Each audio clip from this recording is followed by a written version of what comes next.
स्वामींच्या आपल्या दत्त संप्रदायात तर मूर्तीचं तर नाहीच आहे, पादुकांनाच तिथे विशेष महत्व आहे. त्यामुळे मूर्ती स्थापन करून जेव्हा तुम्ही त्याच्यावरती अभिषेक करता तेव्हा मी काय सांगते की तू अभिषेक जो मूर्तीवरती चाललाय ना तेव्हा त्याला नीट बघा, कारण हा अभिषेक आपल्या आतून आहे. तुम्हाला अंतर्मनातनं शुद्ध व्हायचंय.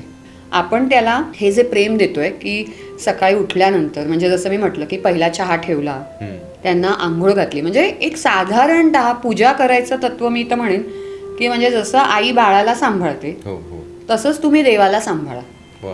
मग तो देव मंदिरामध्ये आहे, तो देव आहे हे वाटलं पाहिजे मला. त्या नुसत्या मी मूर्त्या ठेवल्या आहेत मग तुम्ही कनेक्ट नाही होत.